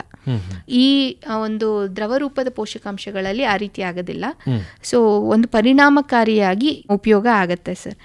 ನಂತರ ಈ ಒಂದು ದ್ರವರೂಪದ ರಸಗೊಬ್ಬರಗಳಲ್ಲಿ ಪ್ರಮುಖವಾಗಿ ಇವತ್ತು ನಾವು ನ್ಯಾನೋ ಯೂರಿಯಾ ಮತ್ತು ನ್ಯಾನೋ DAP ಬಗ್ಗೆ ಮಾತಾಡಲೇಬೇಕು. ಈ ನ್ಯಾನೋ ಯೂರಿಯಾ ಮತ್ತು ನ್ಯಾನೋ DAP ಇಂದ ತುಂಬಾ ಪ್ರಯೋಜನಕಾರಿಯಾಗಿದೆ. ಮೊದಲನೇದಾಗಿ ನ್ಯಾನೋ ಯೂರಿಯಾ ಬಗ್ಗೆ ಹೇಳಬೇಕು ಅಂತಂದ್ರೆ ಇದು ಅಮೋನಿಕಲ್ ಫಾರ್ಮ್ ಅಲ್ಲಿ ಒಂದು ನೈಟ್ರೋಜನ್ ಸಿಗೋದ್ರಿಂದ ಜನರಲ್ ಆಗಿ ಯೂರಿಯಾದಲ್ಲಿ ಅದು ಹಾವಿಯಾಗುವಂತಹ ಒಂದು ಸಾಧ್ಯತೆ ಜಾಸ್ತಿ ಇರುತ್ತೆ. ಹೌದು. ನಂತರ ತೇವಾಂಶ ಏನಾದ್ರು ಜಾಸ್ತಿ ಆದಾಗ ಅದು ಕೆಳಗೆ ಹೋಗಿ ಅಂದ್ರೆ ಲೀಚಿಂಗ್ ಅಂತ ಹೇಳ್ತೀವಿ, ಬೆಳೆಗೆ ಸಿಗದೆ ಇರುವಂತಹ ಹರಿದೋಗ್ಬಿಡುತ್ತೆ. ಹೌದು, ಅಥವಾ ಕೆಳಗಡೆಗೆ ಹೋಗ್ಬಿಡುತ್ತೆ ಮಣ್ಣಿನ ಆಳಕ್ಕೆ. ಹೌದು ಸರ್. ನಂತರ ಇದು ನಾವು ಭೂಮಿಗೆ ಹಾಕುವಂತ ರಸಗೊಬ್ಬರದಿಂದ ಕಳೆಗಳು ಕೂಡ ಆ ರಸಗೊಬ್ಬರಗಳನ್ನ ಉಪಯೋಗ ಮಾಡಿಕೊಂಡು ಕಳೆ ಬೆಳವಣಿಗೆ ಕೂಡ ಹೆಚ್ಚಾಗತ್ತೆ. ಆಮೇಲೆ ಇದು ಅಮೌಂಟ್ ಕೂಡ ಬೇರೆ ರಸಗೊಬ್ಬರಗಳಲ್ಲಿ ಜಾಸ್ತಿ ಇರುತ್ತೆ ದ್ರವ ರೂಪಕ್ಕೆ ಕಂಪೇರ್ ಮಾಡಿದ್ರೆ. ಆಮೇಲೆ ಇದು ನಾನು ಏನು ಹೇಳಿದೆ, ಒಂದು ಲೀಚಿಂಗ್ ಎಫೆಕ್ಟ್ ಕೂಡ ಇರೋದಿಲ್ಲ. ನಂತರ ಒಂದು ಆವಿಯಾಗುವಿಕೆ ಕೂಡ ಇಲ್ಲದೆ ಇರೋದ್ರಿಂದ ಸುಮಾರು 70 ರಿಂದ 80% ಅಷ್ಟು ರಸಗೊಬ್ಬರ ನಮಗೆ ಬಹಳ ಈಸಿಯಾಗಿ ಸಸ್ಯಗಳಿಗೆ ಸಿಗುತ್ತೆ ಸರ್. ಆದರೆ ಇದನ್ನ ಉಪಯೋಗ ಮಾಡಬೇಕಾದ್ರೆ ನಾವು ಏನು ಕ್ರಮ ವಹಿಸಬೇಕು ಅಂತಂದ್ರೆ ಇದನ್ನ ರೆಕಮೆಂಡೇಶನ್ ಇರುವಂಥದ್ದು ನಾವು ಮೇಲುಗೊಬ್ಬರವಾಗಿ ಕೊಡಲಿಕ್ಕೆ ರೆಕಮೆಂಡೇಶನ್ ಇದೆ. ನಂತರ ಇದು ಸ್ವಲ್ಪ ಮಾರ್ನಿಂಗ್ ಅಂದರೆ ಬೆಳಗ್ಗಿನ ಸಮಯ ಮತ್ತು ಸಂಜೆ ಸಮಯದಲ್ಲಿ ಇದನ್ನು ನಾವು ಉಪಯೋಗ ಮಾಡಬೇಕಾಗತ್ತೆ. ಮತ್ತು ಮಳೆ ಬರುವಂತಹ ಮುನ್ಸೂಚನೆಗಳಿದ್ದಲ್ಲಿ ನಾವು ಇದನ್ನು ಉಪಯೋಗ ಮಾಡಬಾರ್ದು. ಸ್ವಲ್ಪ ಒಂದು 8 ಅವರ್ ಮುಂಚೆ ಮಿನಿಮಮ್ ಇರಬೇಕಾಗತ್ತೆ ಸರ್. 8 ಅವರ್ ಮುಂಚೆ ಮಳೆ ಬರುತ್ತೆ ಅಂತ ಏನಾದ್ರು ಪ್ರಿಡಿಕ್ಷನ್ಸ್ ಇತ್ತು ಅಂದರೆ ಉಪಯೋಗವನ್ನು ಮಾಡಬಾರ್ದಾಗತ್ತೆ. ಹೌದು. ಈ ನ್ಯಾನೋ ಯೂರಿಯಾ ಬಂದು 4 ml 1 ಲೀಟರ್ ನೀರಿಗೆ ಹಾಕಿ ಸಿಂಪಡಣೆಯನ್ನು ಮಾಡಬಹುದು. ನಂತರ ಈ DAPಯನ್ನು ಬಂದು 5 ml 1 ಲೀಟರ್ಗೆ ಹಾಕಿ ನಾವು ಸಿಂಪಡಣೆಯನ್ನು ಮಾಡಬಹುದಾಗಿದೆ ಸರ್. ಇದಿಷ್ಟು ದ್ರವರೂಪದ ರಸಗೊಬ್ಬರಗಳಿಗೆ ಸಂಬಂಧಪಟ್ಟಂತಹ ವಿಚಾರಗಳು. ಯಾವುದೇ ರಾಸಾಯನಿಕ ಗೊಬ್ಬರಗಳಾಗಲಿ ಅವುಗಳ ಸಮತೋಲಿತ ಬಳಕೆಯನ್ನು ಮಾಡುವಂಥದ್ದು ಹೇಗೆ?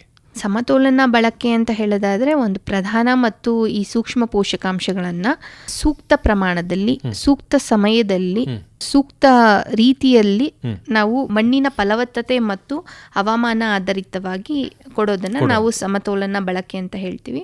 ಈಗ ಎಲ್ಲರಿಗೂ ಗೊತ್ತು 1960 ಒಂದು ಹಸಿರು ಕ್ರಾಂತಿ ಅಂತ ಏನಿದೆ ಅದು ಪ್ರಪಂಚದಲ್ಲಿ ಒಂದು ಭಾರತದ ಚಿತ್ರಣವನ್ನೇ ಬದಲಾಯಿಸುತ್ತೆ. ಅದು ಹಸಿವಿನಿಂದ ನರಳ್ತಾ ಇದ್ದಂತಹ ಭಾರತವನ್ನ ಸ್ವಾವಲಂಬಿ ಭಾರತವನ್ನಾಗಿ ಮಾಡಿ ನಮ್ಮ ಒಂದು ಬೆಳೆಯನ್ನ ರಫ್ತು ಮಾಡುವ ಒಂದು ಮಟ್ಟಕ್ಕೆ ಕರೆದುಕೊಂಡು ಹೋಗುತ್ತೆ. ಇದಕ್ಕೆ ಕಾರಣ ಏನು ಅಂತಂದ್ರೆ fertiliser responsive high yielding varieties. ಅಂದ್ರೆ ಈ ಹೈ ಯೀಲ್ಡಿಂಗ್ ವೆರೈಟೀಸ್ಗೆ ನಾವು ರಾಸಾಯನಿಕ ರಸಗೊಬ್ಬರಗಳನ್ನು ಹಾಕಲೇಬೇಕಾದಂಥ ಒಂದು ಸಂದರ್ಭ ಅದು. ಈಗ ಏನಾಗಿದೆ ಅಂತಂದರೆ ನಾವು ವಿವೇಚನೆ ಇಲ್ಲದೆ ರಸಗೊಬ್ಬರಗಳನ್ನು ಬಳಕೆಯನ್ನು ಮಾಡ್ತಾ ಇದ್ದೀವಿ. ಇದರಿಂದ ನಮ್ಮ ಭೂಮಿಯ ಒಂದು ಆರೋಗ್ಯ ಹಾಳಾಗ್ತಾ ಇದೆ, ಮಣ್ಣಿನ ಒಂದು ರಚನೆ ಕೂಡ ಹಾಳಾಗ್ತಾ ಇದೆ ಸರ್. ರೈತರು ಅನ್ಕೋತಾರೆ ನಾನು ಹೆಚ್ಚು ರಸಗೊಬ್ಬರವನ್ನು ಬಳಕೆ ಮಾಡಿದ್ರೆ ನನಗೆ ಹೆಚ್ಚು ಇಳುವರಿ ಬರುತ್ತೆ ಅಂತ. ಅದು ಖಂಡಿತವಾಗಿಯೂ ಸುಳ್ಳು. ಯಾಕೆ ಅಂತಂದರೆ ನಾವು ಎಷ್ಟು ಬೇಕೋ ಅಷ್ಟೇ ಊಟ ಮಾಡೋದಕ್ಕೆ ಸಾಧ್ಯ. ಹೆಚ್ಚಾಗಿದ್ದೆಲ್ಲನೂ ಕೂಡ ನಮ್ಮ ಬಾಡಿಯಿಂದ ಅದು ಹೊರಗಡೆ ಹಾಕಕ್ಕೆ ಯಾವ ರೀತಿ ಪ್ರಯತ್ನ ಪಡುತ್ತೆ ಅದೇ ರೀತಿ ಸಸ್ಯಗಳು ಕೂಡ ಅಷ್ಟೇ. ಹೆಚ್ಚಾದಂತಹ ಒಂದು ಪೋಷಕಾಂಶಗಳು ಹಾವಿಯಾಗಿ ಹೋಗುತ್ತೆ ಅಥವಾ ಕೊಚ್ಚಿ ಹೋಗುವಂತಹ ಸಂದರ್ಭಗಳು ಕೂಡ ಜಾಸ್ತಿ ಇರುತ್ತೆ. ಮತ್ತೆ ಅಗತ್ಯ ಇಲ್ಲದಂತಹ ಒಂದು ರಸಗೊಬ್ಬರಗಳು ಕಲ್ಲಾಗಿ ಮಾರ್ಪಟ್ಟು ಬೇರೆ ಪೋಷಕಾಂಶಗಳ ಲಭ್ಯತೆಯನ್ನ ಕೂಡ ಕಡಿಮೆ ಮಾಡುತ್ತೆ. ಹೌದು. ನಂತರ ಅದರಿಂದ ಭೂಮಿ ಒಂದು ನಿರುಪಯುಕ್ತ ಅಥವಾ ಬರಡು ಭೂಮಿ ಆಗುವಂತಹ ಸಾಧ್ಯತೆ ಕೂಡ ಹೆಚ್ಚಿದೆ. ಹೌದು ಸರ್. ನಂತರ ಒಂದು ರೋಗ ಮತ್ತೆ ಕೀಟಗಳ ಬಾಧೆಗಳು ಕೂಡ ಕೂಡ ನಾವು ಹೆಚ್ಚು ಪೋಷಕಾಂಶಗಳನ್ನು ಉಪಯೋಗ ಮಾಡೋದ್ರಿಂದ ಹೆಚ್ಚಾಗುತ್ತೆ. ಉದಾಹರಣೆಗೆ ಆಗಲೇ ನಾನು ಹೇಳಿದೆ, ಸಾರಜನಕ ಹೆಚ್ಚಾಗಿ ಉಪಯೋಗ ಮಾಡಿದ್ರೆ ನಮ್ಮ ಒಂದು ಎಲೆಗಳು ತುಂಬ ಹಸಿರಾಗಿ ಕಾಣುತ್ತೆ. ರೈತರು ಏನು ಅನ್ಕೋತಾರೆ, ನನ್ನ ಬೆಳೆ ತುಂಬ ಚೆನ್ನಾಗಿದೆ ಅಂತ. ಆದರೆ ಹಸಿರು ಇದ್ದಷ್ಟು ಕೂಡ ರೋಗ ಮತ್ತು ಕೀಟಗಳ ಬಾಧೆ ಕೂಡ ಜಾಸ್ತಿ ಆಗ್ತಾ ಹೋಗುತ್ತೆ. ನಂತರ ಇದರಿಂದ ನಮ್ಮ ಪರಿಸರನ ಕೂಡ ಹಾಳಾಗ್ತಾ ಹೋಗುತ್ತೆ. ಇದರಿಂದ ಫೈನಲ್ ಆಗಿ ನಮ್ಮ ಒಂದು ಆರೋಗ್ಯ ಕೂಡ ಹಾಳಾಗುತ್ತೆ ಸರ್. ಜೊತೆಗೆ ರೈತ ಒಂದು ಕಾಸ್ಟ್ ಬೆನಿಫಿಟ್ ರೇಷಿಯೋ ಅಂತ ಹೇಳ್ತೀವಿ. ನಾವು ₹1 ಹಾಕಿದ್ರೆ ನಮಗೆ ಎಷ್ಟು ದುಡ್ಡು ಬರುತ್ತೆ ಅಂತ ಹೌದು, ಈ ಕಾಸ್ಟ್ ಬೆನಿಫಿಟ್ ರೇಷಿಯೋ ಕೂಡ ನಾವು ಹೆಚ್ಚು ರಸಗೊಬ್ಬರನ ಬಳಕೆ ಮಾಡೋದ್ರಿಂದ ಇದು ಕೂಡ ಕಡಿಮೆ ಆಗ್ತಾ ಹೋಗುತ್ತೆ.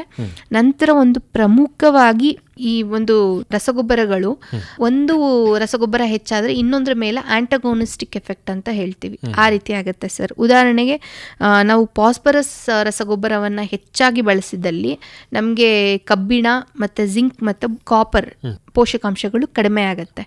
ನಂತರ ಪೊಟ್ಯಾಷಿಯಂ ಅನ್ನ ಹೆಚ್ಚು ಬಳಸಿದಲ್ಲಿ ಸಸ್ಯಗಳಿಗೆ ಮೆಗ್ನೀಷಿಯಂ ಮತ್ತೆ ಕ್ಲೋರಿನ್ ಪೋಷಕಾಂಶಗಳು ಸಿಗೋದಿಲ್ಲ. ನಂತರ ಐರನ್ ಅನ್ನ ನಾವು ಏನಾದರೂ ಜಾಸ್ತಿ ಹಾಕಿದ್ದಲ್ಲಿ, ಅಂದ್ರೆ ಜಿಂಕ್ ಒಂದು ಅವೈಲಬಿಲಿಟಿ ಕಡಿಮೆ ಆಗುತ್ತೆ. ನೈಟ್ರೋಜನ್, ಸಾರಜನಕವನ್ನು ನಾವು ಹೆಚ್ಚಾಗಿ ಬಳಸಿದ್ದಲ್ಲಿ ರಂಜಕ ಮತ್ತು ಪೊಟ್ಯಾಷ್ ಅಂಶಗಳು ಸಸ್ಯಗಳಿಗೆ ಸಿಗೋದಿಲ್ಲ ಸರ್. ಈಗಲಂತೂ ನಾವು ನೋಡೋದಾದ್ರೆ ಯೂರಿಯಾ ರಸಗೊಬ್ಬರವನ್ನು ವಿವೇಚನೆ ಇಲ್ಲದೇನೆ ತುಂಬಾ ರೈತರು ಯೂಸ್ನ ಮಾಡ್ತಾ ಇದ್ದಾರೆ ಸರ್. ಇದರಿಂದ ನಾನು ಆಗ್ಲೇ ಹೇಳ್ದಾಗೆ ಮಣ್ಣಿನ ಆರೋಗ್ಯನೂ ಕೂಡ ಹಾಳಾಗುತ್ತೆ, ಒಂದು ವಾತಾವರಣದ ಆರೋಗ್ಯ ಕೂಡ ಹಾಳಾಗುತ್ತೆ, ನಂತರ ಮನುಷ್ಯರ ಆರೋಗ್ಯ ಕೂಡ ಹಾಳಾಗುತ್ತೆ. ಅದರಿಂದ ಸಮತೋಲನ ಬಳಕೆಯನ್ನು ಮಾಡಬೇಕು ಅಂತ ನಾನು ರೈತರಲ್ಲಿ ಕೇಳ್ಕೊಳ್ತೀನಿ ಸರ್.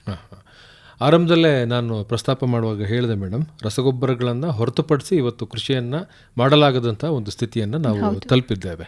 ಆದರೂ ಕೂಡ ಇವತ್ತು ಆಗ್ತಾ ಇರ್ತಕ್ಕಂಥ ಮಾಲಿನ್ಯ ಇವುಗಳನ್ನೆಲ್ಲ ನೋಡಿದಾಗ ನಾವು ಈ ರಸಗೊಬ್ಬರಗಳ ಬಳಕೆಯನ್ನು ಒಂದಷ್ಟು ಮಿತಗೊಳಿಸಬೇಕು ಅನ್ನುವಂಥದ್ದು. ಹೇಗೆ ಮಿತಗೊಳಿಸಲಿಕ್ಕೆ ಸಾಧ್ಯ ಇದೆ ಅನ್ನೋದಾದರೆ ಹೇಗೆ ಮಿತಗೊಳಿಸಬಹುದು? ಮೊದಲನೇದಾಗಿ ನಾವು ಸಮಗ್ರ ಪೋಷಕಾಂಶಗಳ ನಿರ್ವಹಣೆಯನ್ನು ಮಾಡಬೇಕು ಸರ್. ಸಮಗ್ರ ಪೋಷಕಾಂಶ ನಿರ್ವಹಣೆ ಅಂತಂದರೆ ನಾವು ಒಂದು ರಾಸಾಯನಿಕ ರಸಗೊಬ್ಬರಗಳು ನೀವು ಹೇಳಿದಾಗೆ ಬಳಕೆಯನ್ನು ಮಾಡಲೇಬೇಕಾದಂಥ ಸಂದರ್ಭ ಇದೆ.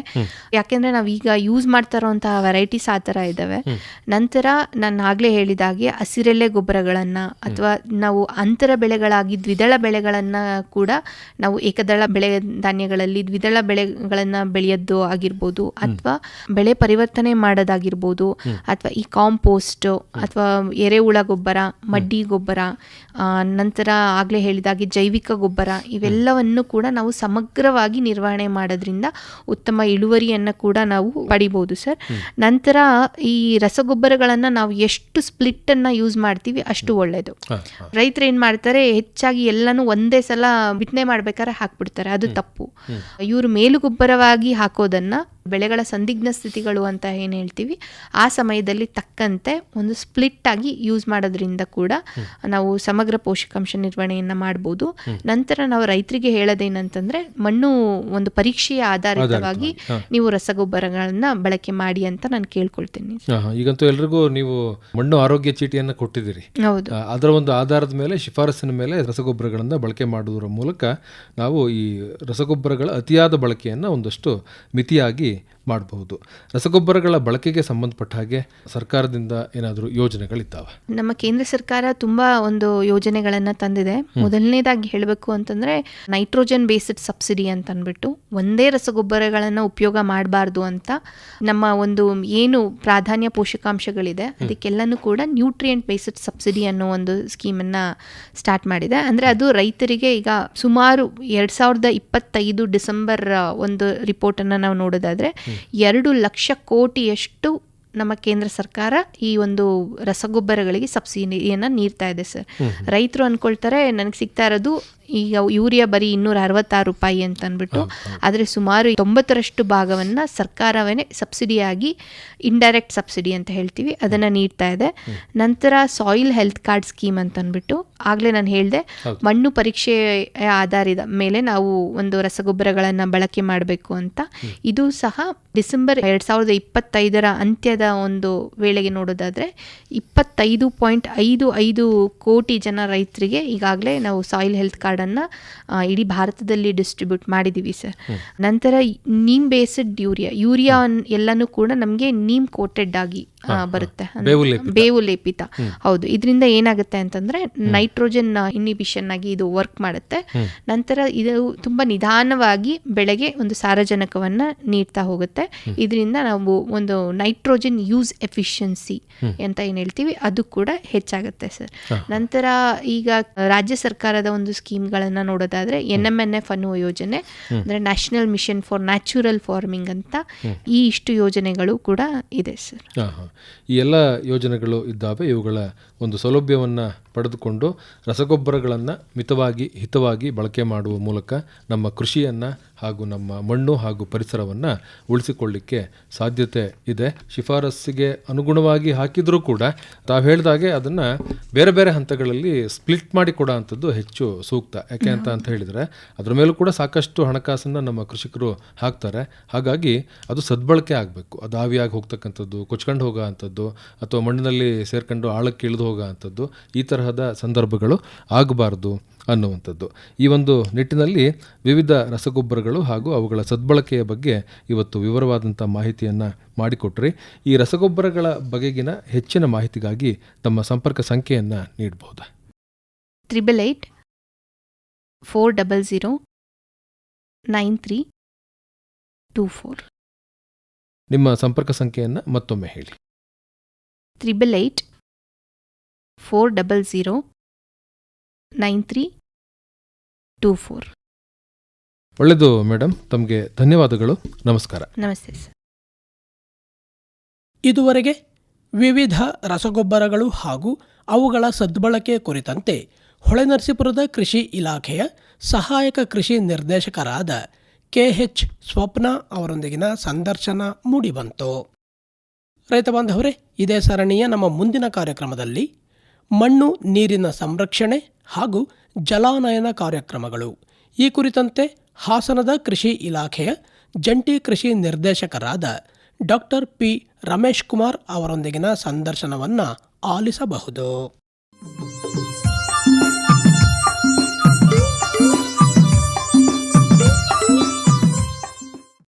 ಆತ್ಮೀಯ ರೈತ ಬಾಂಧವರೇ, ಕೃಷಿ ಕಂಕಣ ಪ್ರಾಯೋಜಿತ ಸರಣಿಯ ಕಳೆದ ಸಂಚಿಕೆಯಲ್ಲಿ ನಾವು ಕೇಳಿದಂತಹ ಪ್ರಶ್ನೆ, ಜೈವಿಕ ಪೀಡೆನಾಶಕಗಳು ಮತ್ತು ಜೈವಿಕ ನಿಯಂತ್ರಣ ಕಾರಕಗಳನ್ನು ಕೇಂದ್ರ ಪುರಸ್ಕೃತ ಯಾವ ಯೋಜನೆಯಿಂದ ನೀಡಲಾಗುತ್ತದೆ ಅಂಥೇಳಿ ಕೇಳಿದಂತಹ ಪ್ರಶ್ನೆಗೆ ಸರಿಯಾದಂತಹ ಉತ್ತರ ಸಸ್ಯ ಸಂರಕ್ಷಣಾ ಯೋಜನೆ. ಪ್ರಶ್ನೆ ಹಾಗೂ ಉತ್ತರವನ್ನು ಗಮನಿಸ್ಕೊಳ್ಳಿ. ಜೈವಿಕ ಪೀಡೆನಾಶಕಗಳು ಮತ್ತು ಜೈವಿಕ ನಿಯಂತ್ರಣ ಕಾರಕಗಳನ್ನು ಕೇಂದ್ರ ಪುರಸ್ಕೃತ ಯಾವ ಯೋಜನೆಯಿಂದ ನೀಡಲಾಗುತ್ತದೆ ಅಂಥೇಳಿ ನಾವು ಕೇಳಿದಂತಹ ಪ್ರಶ್ನೆಗೆ ಸರಿಯಾದಂತಹ ಉತ್ತರ ಸಸ್ಯ ಸಂರಕ್ಷಣಾ ಯೋಜನೆ. ತುಂಬ ಜನ ಶ್ರೋತೃಗಳು ಸರಿಯಾದಂತಹ ಉತ್ತರವನ್ನು ಬರೆಯಲು ಪ್ರಯತ್ನವನ್ನು ಮಾಡಿದ್ದೀರಿ. ಅದರಲ್ಲೂ ನಿಗದಿತ ದಿನದ ಒಳಗಾಗಿ ಸರಿಯಾದಂತಹ ಉತ್ತರವನ್ನು ಕೆಲವಷ್ಟೇ ನಮ್ಮ ಶ್ರೋತೃಗಳು ಬರೆದು ಕಳುಹಿಸಿದ್ದಾರೆ.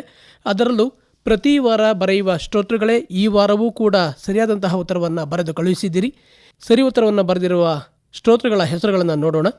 Arakalagudu taluk ಪಾರಸನಹಳ್ಳಿಯ PD Lokesh, Belur taluk ಅಡಗೂರಿನ D. ಧರಣೇಂದ್ರ, ದಾವಣಗೆರೆ ಜಿಲ್ಲೆ ಚನ್ನಗಿರಿ ತಾಲೂಕು ಮರಬನಹಳ್ಳಿಯ TC ಬಸವರಾಜು, ಅರಕಲಗೂಡು ತಾಲೂಕು ನೆಲಬಳ್ಳಿ ಗ್ರಾಮದ ND ದಿವ್ಯಕುಮಾರ್, ಬೇಲೂರು ತಾಲೂಕು ಗೊರೂರು ಗ್ರಾಮದ GB ಈಶ್ವರಪ್ಪ ಮತ್ತು ಆಲೂರು ಕಸಬಾ ಕವಳಿಕೆರೆಯ KA ವರದರಾಜು. ಸರಿಯಾದಂತಹ ಉತ್ತರವನ್ನು ನಿಗದಿತ ದಿನದ ಒಳಗಾಗಿ ನಮ್ಮ ನಿಲಯವನ್ನು ತಲುಪುವ ಹಾಗೆ ಬರೆದು ಕಳುಹಿಸಿಕೊಟ್ಟ ಈ ನಮ್ಮೆಲ್ಲ ಶ್ರೋತೃಗಳಿಗೆ ಧನ್ಯವಾದಗಳು. ಕೇಳುಗರೆ, ಈಗಾಗಲೇ ನಾವು ಏನು ಸರಿ ಉತ್ತರವನ್ನು ಬರೆದಿರುವ ಶ್ರೋತೃಗಳ ಹೆಸರುಗಳನ್ನು ಪ್ರಕಟಣೆ ಮಾಡಿದ್ವಿ. ಇವುಗಳಲ್ಲಿ ಎಲ್ಲ ಶ್ರೋತೃಗಳಿಗೂ ಈಗಾಗಲೇ ಬಹುಮಾನ ಬಂದಿದೆ. ಆದರೆ ಒಬ್ಬ ಶ್ರೋತೃವಿಗೆ ಮಾತ್ರ ಬಹುಮಾನ ಬಂದಿರಲಿಲ್ಲ. ಈ ವಾರ ಲಾಟರಿ ಮೂಲಕ ಆಯ್ಕೆ ಮಾಡಿದಾಗ ಅವರೇ ಕಳೆದ ಸಂಚಿಕೆಯ ವಿಜೇತರಾದರು. ಕಳೆದ ಸಂಚಿಕೆಯ ವಿಜೇತರನ್ನು ನೋಡೋದಾದರೆ ದಾವಣಗೆರೆ ಜಿಲ್ಲೆ ಚನ್ನಗಿರಿ ತಾಲೂಕು ಮರಬನಹಳ್ಳಿಯ TC ಬಸವರಾಜು ಅವರಿಗೆ ಅಭಿನಂದನೆಗಳು. ರೈತ ಬಾಂಧವರೇ, ಇಂದು ನೀವು 16ನೇ ಕಂತಿನ ಕಾರ್ಯಕ್ರಮವನ್ನು ಕೇಳಿದ್ರಿ. ಇನ್ನು 5 ಕಂತುಗಳಲ್ಲಿ ಈ ಕೃಷಿ ಕಂಕಣ ಪ್ರಾಯೋಜಿತ ಸರಣಿ ಕಾರ್ಯಕ್ರಮ ಮೂಡಿಬರುತ್ತೆ. ಒಟ್ಟು 21 ಕಂತುಗಳಲ್ಲಿ ಈ ಒಂದು ಪ್ರಾಯೋಜಿತ ಕಾರ್ಯಕ್ರಮ ಪ್ರಸಾರವಾಗುತ್ತೆ. ರೈತ ಬಾಂಧವರೇ, ಇನ್ನು ಇಂದಿನ ಸಂಚಿಕೆಗೆ ಪೂರಕವಾದಂತಹ ಪ್ರಶ್ನೆ ಹೀಗಿದೆ: ಒಂದು ಸಸ್ಯದ ಉತ್ತಮ ಬೆಳವಣಿಗೆಗೆ ಎಷ್ಟು ಸಸ್ಯ ಪೋಷಕಾಂಶಗಳ ಅಗತ್ಯವಿದೆ. ಈ ಕುರಿತಂತೆ ಇಂದಿನ ಈ ಕಾರ್ಯಕ್ರಮದಲ್ಲಿ ಸಪ್ನಾ ಅವರು ವಿಚಾರಗಳನ್ನು ಮಾತನಾಡುವ ಸಂದರ್ಭದಲ್ಲಿ ವಿವರಗಳನ್ನು ತಿಳಿಸಿದ್ದಾರೆ. ಗಮನಿಸ್ಕೊಳ್ಳಿ. ಪ್ರಶ್ನೆ ಹೀಗಿದೆ: ಒಂದು ಸಸ್ಯದ ಉತ್ತಮ ಬೆಳವಣಿಗೆಗೆ ಎಷ್ಟು ಸಸ್ಯ ಪೋಷಕಾಂಶಗಳ ಅಗತ್ಯವಿದೆ? ಸರಿಯಾದಂತಹ ಉತ್ತರವನ್ನು ಬರುವ ಸೋಮವಾರದ ಒಳಗಾಗಿ ನಮ್ಮ ನಿಲಯವನ್ನು ತಲುಪುವ ಹಾಗೆ ಕಳುಹಿಸಿಕೊಡಿ. ನೀವು ಬರೆಯುವ ಪತ್ರದಲ್ಲಿ ನಿಮ್ಮ ಹೆಸರು, ವಿಳಾಸ ಹಾಗೂ ತಪ್ಪದೆ ನಿಮ್ಮ ದೂರವಾಣಿ ಸಂಖ್ಯೆಯನ್ನು ನಮೂದಿಸಿ. ಹಾಗೆಯೇ ಅಂಚೆ ಕಾರ್ಡಿನಲ್ಲಿಯೇ ನಿಮ್ಮ ಉತ್ತರಗಳನ್ನು ಬರೆದು ಕಳುಹಿಸಿ ಅಂತ ಹೇಳ್ತಾ, ನಮ್ಮ ವಿಳಾಸ: ನಿಲಯದ ನಿರ್ದೇಶಕರು, ಕೃಷಿ ಕಂಕಣ ಪ್ರಾಯೋಜಿತ ಸರಣಿ ಕಾರ್ಯಕ್ರಮ, ಕೃಷಿರಂಗ ಕಿಸಾನ್ ವಾಣಿ ವಿಭಾಗ, ಆಕಾಶವಾಣಿ, ಸಾಲಗಮೆ ರಸ್ತೆ, ಹಾಸನ 573202. ರೈತ ಬಾಂಧವರೇ, ಮತ್ತೆ ಮುಂದಿನ ಕಾರ್ಯಕ್ರಮದಲ್ಲಿ ಭೇಟಿಯಾಗೋಣ.